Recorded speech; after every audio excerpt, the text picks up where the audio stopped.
Good morning students. तो आज हम हमारे लेक्चर में उसी हमारा जो क्रम चल रहा था उसको कंटिन्यू करते हैं। हम लोग क्या पढ़ रहे थे? पृथ्वी की आंतरिक संरचना, internal structure of the earth. और हमने उसमें क्या देखा था कि अलग अलग जो वैज्ञानिक थे या जो ज्योग्राफर थे उन्होंने पृथ्वी की आंतरिक संरचना की व्याख्या करने का प्रयास किया था, लेकिन हमें उतने डिटेल में जाना नहीं है। हम जो सबसे बेस्ट मेथड था जिसके आधार पर पृथ्वी की आंतरिक संरचना की आप काफ़ी हद तक सही और सटीक व्याख्या कर सकते हो, उसको हमने ऑप्ट किया था और वो था हमारा भूकंपीय तरंगों के अध्ययन के आधार पर। मैं यहाँ लिख देता हूँ, वो क्या था? भूकंपीय तरंगों के अध्ययन। ये आपका मेन टॉपिक था, ठीक है ना। हमने ये लिया था कि इसके आधार पर जब आप भूकंपीय तरंगों को सिस्मोग्राफ पर उनकी स्टडी करोगे तो आपको कुछ एक्सपेरिमेंटल फैक्ट्स या रिकॉर्ड मिलेंगे। उनके आधार पर आप बताओगे कि किस तरह से पृथ्वी की सतह से लेकर के केंद्र तक किस किस प्रकार की सेल संरचना है, वहाँ जो पदार्थ हैं वो किस अवस्था में है, ठोस में है, तरल में है, किस प्रकार से है, उसकी व्याख्या आप इनके आधार पर करोगे। और इसके अंतर्गत हमने पहले एक चीज़ और भी देख ली थी, छोटी छोटी डेफिनेशंस देख ली थी भूकंपीय तरंगों के अंतर्गत। मैं हल्का सा उसको ब्रीफली रिकॉल कर देता हूँ ताकि आपके लिए रिवीजन करने में आसानी रहे। तो हमने क्या देखा था? सबसे पहले भूकंप मूल, फोकस। तो भूकंप मूल क्या हो जाएगा? सतह से नीचे यानी गहराई की और वह स्थान जहाँ सबसे पहले भूकंपीय तरंगें उत्पन्न होती है वो भूकंप मूल कहलाता है। फिर हमने देखा था अधिक केंद्र या एपिसेंटर। वो क्या था कि जो आपका भूकंप मूल था उससे लंबवत समकोण पर स्थित वह स्थान जहाँ सबसे पहले भूकंपीय तरंगें अनुभव की जाती है, वो भूकंप आपका क्या था? वो अधिक केंद्र या एपिसेंटर था। फिर हमने एक चीज़ ये भी देखी थी कि जो भूकंप मूल है वहाँ से जो भूकंपीय तरंगें उत्पन्न हो रही है वह दो प्रकार की थी। एक थी पी वेव्स यानी प्राइमरी वेव्स और एक थी सेकेंडरी वेव्स या एस वेव्स। और जब ये तरंगें अधिक केंद्र से टकराती है तब एक अन्य प्रकार की तरंग जिसे हम कहते हैं धरातलीय तरंग या लॉन्ग वेव्स वह उत्पन्न होती है। और जो भूकंप के विनाशकारी प्रभाव होते हैं वो आपको लॉन्ग वेव्स की सहायता से देखने को ही मिलते हैं। फिर हमने ये भी देखा था कि ये जो तरंगें होती है, यह तरंगें जो माध्यम है उनके घनत्व और अवस्था पर भी इनकी गति डिपेंड करती है। अगर इनकी गति बढ़ रही है तो वो तब बढ़ेगी जब माध्यम का या जो पदार्थ है उसका घनत्व बढ़ेगा। ये हमने एक्सपेरिमेंटल फैक्ट्स हमने प्राप्त कर रखे हैं। फिर पी वेव्स और एस वेव्स के बारे में हमने कुछ पॉइंट्स नोट किए थे, वो बहुत काम आने वाले हैं। वो क्या था? पी वेव जो होती है वह सबसे पहले उत्पन्न होती है, इसकी गति अन्य की तुलना में अधिक होती है और यह सभी प्रकार के माध्यमों में गमन कर सकती है, यानी ठोस द्रव दोनों में, ठोस तरल सभी में गमन कर सकती है। लेकिन ठोस में इसकी गति जो होती है वो तरल की अपेक्षा अधिक होती है, या आप ऐसा भी कह सकते हो तरल में इसकी गति कम हो जाती है।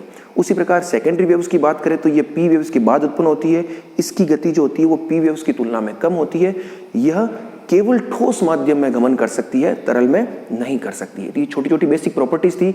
इस प्रॉपर्टीज के आधार पर हम क्या करेंगे? आज पृथ्वी की आंतरिक संरचना को समझाने का प्रयास करेंगे। मैंने ये डायग्राम बनाया है, आप इस डायग्राम को आराम से एक काम कीजिए, वीडियो को पॉज कीजिए, एकदम स्पष्ट रूप से एक स्क्रीनशॉट ले लीजिए, ठीक है, ताकि आप इसको आराम से रजिस्टर में नोट कर सकें। अब मैं इसको पूरा एक्सप्लेन करना चाह रहा हूँ, ठीक है ना। ये पहले मैंने इसलिए बनाया क्योंकि अब साथ साथ बनाते तो टाइम भी ज़्यादा कंज्यूम होता और उतना मज़ा भी नहीं आता। अब आप आराम से इस डायग्राम को एक बार देख लीजिए। अब हम केवल और केवल जो हमने फैक्ट्स तैयार किए हैं एक्सपेरिमेंटली उसके आधार पर इस डायग्राम की व्याख्या करने का प्रयास करेंगे। तो आप इस चीज़ को समझिए। यह बात हम अच्छे से जानते हैं कि जो पृथ्वी की आंतरिक संरचना होती है, ठीक है, वो माध्यम का जो जिन पदार्थों से वो बनी हुई है उसका घनत्व किस प्रकार का है, किस प्रकार की पदार्थों की अवस्था है, उन पर डिपेंड करती है। अब हम करेंगे क्या कि जो आपका सिस्मोग्राफ है, या आप ऐसा कह सकते हो जो सिस्मोग्राफिक स्टडी है, उस स्टडी के आधार पर आप क्या करोगे? इन क्षेत्रों की व्याख्या करने का प्रयास करोगे। तो अब हम करते हैं। आपको कुछ नहीं करना है, केवल जो प्रॉपर्टीज आपने सीखी है उसका यूज करना है। तो देखिए अब ये डायग्राम आपको कैसे मिला है?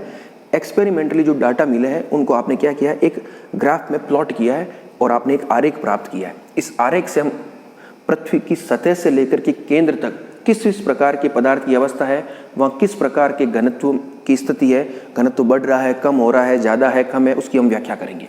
तो आप इस डायग्राम को बड़े आराम से देखिए, मैं बता देता हूँ। सबसे पहले अगर हम सतह की बात करें, सतह से लेकर के जब आप गहराई की तरफ लगभग 33 किलोमीटर तक आप चलेंगे तो आपको क्या दिखेगा कि इस क्षेत्र में तरंगों की गति में क्रमिक रूप से वृद्धि हो रही है। और जब तरंगों की गति में वृद्धि होगी तो मैंने एक चीज़ आपको नोट करवाई थी, यह तभी होगी जब घनत्व में क्या होगी? वृद्धि होगी। तो इस क्षेत्र में तरंगों की गति भी बढ़ रही है और घनत्व भी बढ़ रहा है। और इस क्षेत्र में आपको जब सिस्मोग्राफ रिकॉर्ड देखोगे तो आपको पी वेव्स भी मिलेगी और एस वेव्स भी मिलेगी। तो यह क्षेत्र कैसा हो जाएगा? ठोस भाग हो जाएगा, क्योंकि आपने नोट किया है कि दोनों तरंगें केवल ठोस माध्यम में ही हो सकती है, ठीक है ना। तो ये हो गया क्लियर। फिर आप देखोगे कि यहाँ 33 किलोमीटर के आसपास आपको एक प्रकार की डिसकंटिन्यूटी या असभ्यता देखने को मिलती है।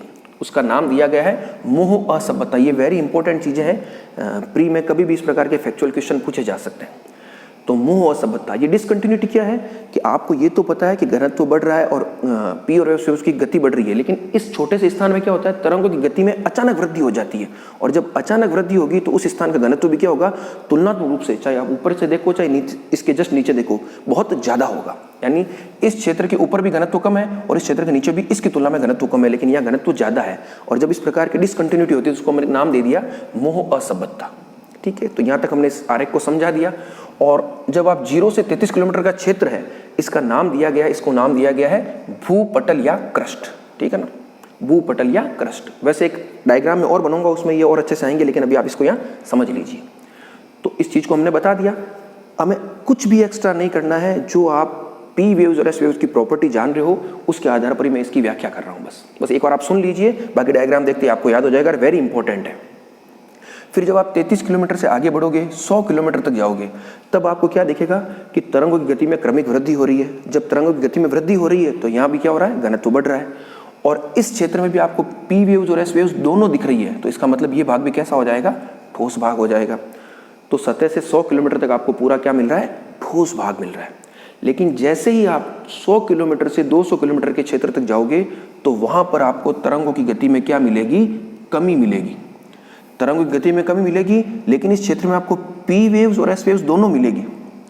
तो दोनों मिलेगी तो इसका मतलब क्या है कि वो पूर्णतया तरल भाग तो नहीं हो सकता। अगर एस वेव्स विलुप्त होती तब यह क्षेत्र तरल हो सकता था, लेकिन गति में तो कमी है, लेकिन दोनों तरंग है, तो इसका मतलब क्या है, ये अर्ध तरल अवस्था है। ठीक है ना, क्योंकि हमने नोट किया था पी वेव्स की जो गति होती है वो ठोस की तुलना में तरल में कम होती है, तो कम हो रही है। तो ये क्षेत्र कैसा हो जाएगा, अर्ध तरल क्षेत्र हो जाएगा।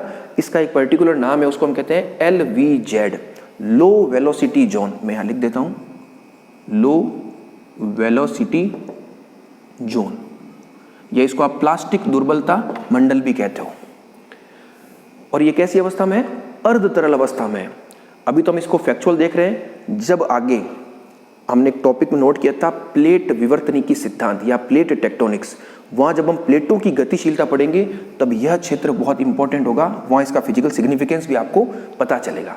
तो आप एक चीज नोट्स बनाते वक्त या लेक्चर सुनते वक्त इस चीज को भी नोट कीजिए, जब भी मैं कोई चीज आगे से लिंक करना चाहूँ तो आप वीडियो को पॉज कीजिए और साइड में कॉपी में एरो लगा कर या कहीं भी इस प्रकार का बॉक्स बना करके LVZ लिखा और साथ में लिख दिया प्लेट टेक्टोनिक्स। तो जब आप प्लेट टेक्टोनिक्स पढ़ोगे तो आप वहां से उसको क्या कर लोगे, इंटरलिंक कर लोगे। ठीक है ना, वहां मैं इसको अच्छे से बताऊंगा ये क्या स्थिति है, किस प्रकार से आपकी हेल्पफुल रहेगी। बस आपको इतना पता रखना है कि जो LVZ है वो अर्ध तरल अवस्था में है। अर्ध तरल अवस्था की व्याख्या आपने इसके आधार पर भी कर दी।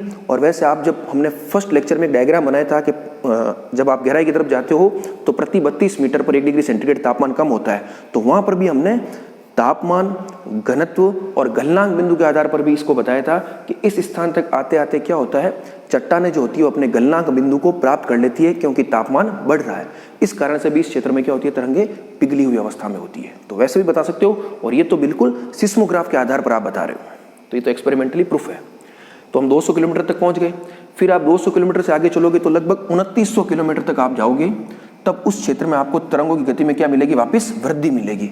जब तरंगों की गति में वृद्धि मिल रही है तो इस क्षेत्र का क्या हो रहा है, घनत्व बढ़ रहा है।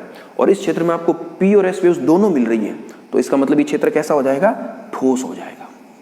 ठीक है, ये बिल्कुल एक्सपेरिमेंटली आपको दिख रहा है। तो हम 2900 किलोमीटर तक पहुंच गए।